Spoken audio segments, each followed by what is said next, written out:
ሰላም ጤና ይስጥልን ክቡራን የዩቲዩብ ቤተሰቦች፣ የሰዓቱን አጫጭር መረጃዎች እየቀርብ ያለው እስከ ፍጻሜው አብራችሁን ቆዩ።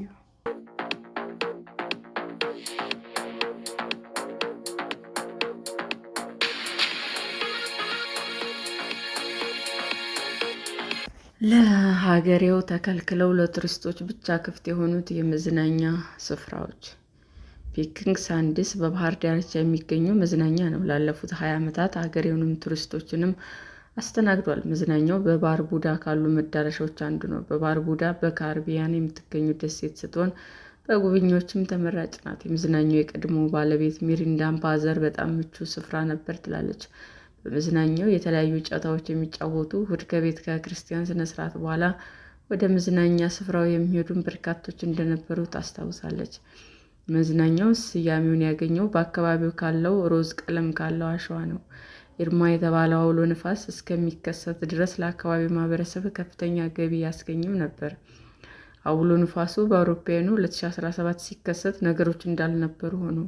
በአውሎ ነፋሱ ሳቢያ ወደ 2000 የሚጠጉ የባርቡዳ ደሴት ነዋሪዎች ወደ አጎራባች አንቲጓ ተሰደዋል። የሚረዳን መዝናኛና መኖሪያ ቤት በአውሎ ነፋስ ወድሟል። ያልተጎዳ ሰው የለም። በጣም ያዝናናል። ሁለቱም ሳምንት አልቅሻለሁ ትላለች። መዝናኛው ከመከፈቱ በፊት ባለቤቷን በሞት ተነጥቃለች። መዝናኛው የገነባችበትን ቦታ ለመግዛት የውጭ አልሚዎችን በተደጋጋሚ ጥያቄ አቅርበውላታል። ሁሉንም ለመቀበል አልፈቀደችም። ገንዘቡን አልፈልገውም፣ መሬትን ይዞ መኖር ይሻለኛል ስትል ትገልጻለች።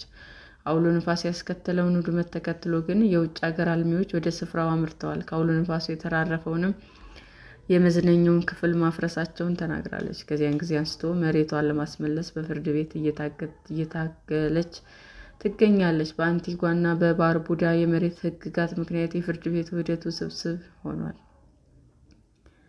በባርቡዳ የመሬት ባለቤት መሆን የሚቻለው በሊዝ በመግዛት ነው። ዋነኛ የልማት መዳረሻ በሆኑ አካባቢዎች ላይ ዜጎች የጋራ መሬት ባለቤትነት መብት እንዳላቸው ይገልጻል። የመሬት ባለቤትነት የሚመለከተው አሰራር የተዘረጋው ቅኝ ግዛትን ተከትሎ በአውሮፓውያኑ በ1934 ነው። የአንቲጓና ባርቡዳ መንግስት ለዚህ አሰራር ይፋዊ እውቅና የሰጠው በ2000 ነበር። ሚሪንዳ እንደምትለው በባህር ዳርቻ 30 ካሬ ሜትር በሊዝ ገዝታለች። አሁን ግን ተጠቃሚ መሆን የቻለችው በ8 ካሬው ብቻ ነው። ሚራንዳ የሚረዳ የጠበቃዎች ማህበር ግሎባል ሊጋል አክሽን ኔትወርክ እንደገለጸው የተቀረውን መሬት የውጭ አልሚዎች በህገ ወጥ መንገድ ተቆጣጥረዋል። ሙራቢ ሪዞርትስ ኤንድ ፒስ ላቭ ኤንድ ሃፒኔስ የተባለ የውጭ አልሚ ኩባንያ መሬቱን በህገ ወጥ መንገድ መያዙ ተገልጿል።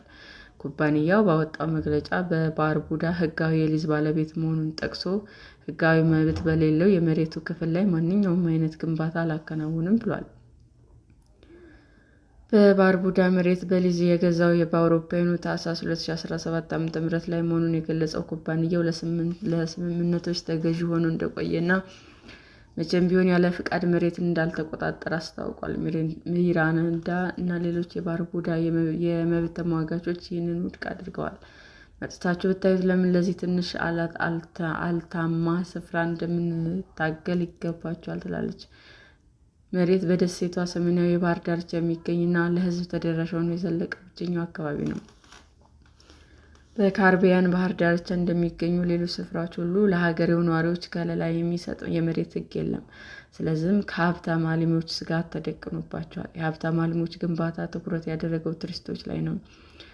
መሬት አካባቢ ከሚገኙ አልሚ ስብስብ በአንዱ ውስጥ ተዋናይ ኖርበርት ዲኖር ይገኝበታል። አውስትራሊያዊው ቢሊየነር ጄምስ ፓርከር የሚገኝበት ፓራዳይዝ ፋውንድ ሌላው ተቋም ነው። 400 ካሬ የሚሸፍነው ሪዞርቱ ባለንበት የአውሮፓውያኑ ዓመት ማገባደጃ ላይ ይጠናቀቃል ተብሎ ይጠበቃል። በሪዞርት ውስጥም ቅንጡ ሆቴል ኖብ ቢዝን ኤን ጨምሮ 17 ቪላዎች እና 25 የባህር ዳርቻ ቤቶች ይገኛሉ።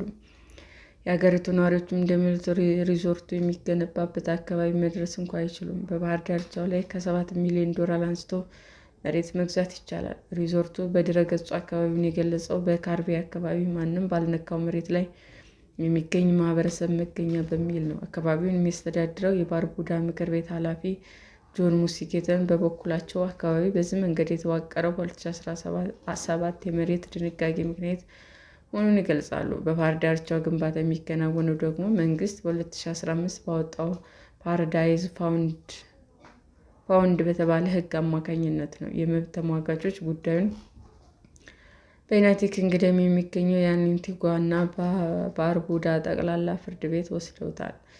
ፋርዳቡት በ2022 የደረሰበትን ውሳኔ የአንቲጓ እና ባርቡዳን መንግስት አሸናፊ አድርጓል። ሰዎች የባርቡዳ ዜጋ በመሆናቸው የሚገኘው መብት በቀጥታ የንብረት ባለቤትነት አያረጋግጥም የሚል ብይን ተላልፏል።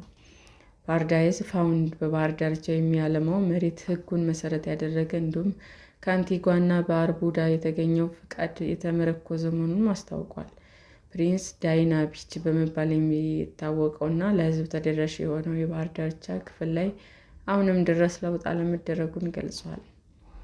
ባርቡዳ የቅኝ ግዛት ዘመን ሕግ የሚተገበርባት ብቸኛው የካሪቢያን ሀገር አይደለችም። ከባህር ዳርቻው በስተምስራቅ ጃማይካ ውስጥ የሚገኙ 1600 ኪሎ ሜትር የሚሸፍን ስፍራ ለሀገሬው ሕዝብ ተደራሽ እንዲሆንም ንቅናቄ ተጀምሯል።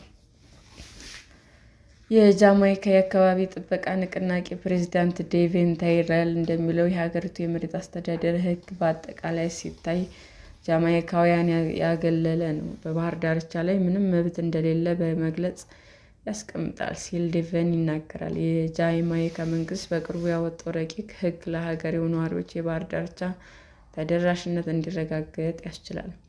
ዴቪን እንደሚለው ከሆነ ግን የመሬት ባለቤትነት በተመለከተ የሚወጣው ሕግ ሆቴሎች የባህር ዳርቻ መግቢያን እንዲሸጡ በማበረታታት ነዋሪዎች መሄድ የሚችሉበትን ቦታ የሚገድብ ነው። በአሁኑ ወቅት በሕዝብ ላይ ተግባራዊ እየተደረገ ያለው የመሬት ይዞታ አካሄድ የቅኝ ግዛት አመክንዮን የተከተለ ነው ሲልም ያስረዳል።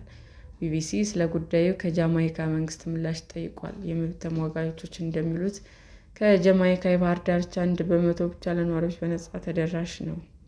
በዚህም የተነሳ የጃማይካ መንግስትና የግል አልሚዎች ተጠያቂ ለማድረግ ሕጋዊ ሂደቶች ተጀምረዋል። ቱሪስቶች አብዛኛውን የባህር ዳርቻ ሲጠቀሙበት፣ የሀገሪቱ ነዋሪዎች በአንጻሩ እምብዛም ወደማይታወቁ መዳረሻዎች ሄደው ለመዝናናት ይገደዳሉ። ግሪንላንድ ላንድ አክስተርስ የተባለው የመብት ተሟጋች ቡድን መሪ ክሪስ ዴቪስ እንደሚለው በግሪንላንድ የግዙፍ ሪዞርቶች መስፋፋት የደሴቷ መልክ ሊያሳጣ ይችላል። የመንግስታቱ ድርጅት ካሪቢያን በቱሪዝም ላይ ጥገኛ ከሆኑ የዓለም ክፍሎች መካከል በግንባር ቀደምትነት ያስቀምጣል። የካሪቢያን መንግስት የቱሪዝም ዘርፍን ለማሳደግ የተለያዩ ጥረቶች ያደርጋሉ። ጉዞ ምጣኔ ሀብታዊ ብቻ ሳይሆን የሞራል ጉዳይም የያዘ ነው ሲልም ዴቪን ይናገራል። የተለያዩ መዝናኛ መዳረሻ ልማቶች ነዋሪዎች ከቅድመ አያቶቻቸው የወረሱትን መሬት እያሳጡ እንደሆነም ያስረዳል። በርካቶች ሀገራችን የሚሉትን ቦታ መልክ እየለወጠ መሆኑንም ያክላል። ሰላም ጤና ይስጥልን ውድ የዩቲዩብ ቤተሰቦቼ እንዴት ናችሁ?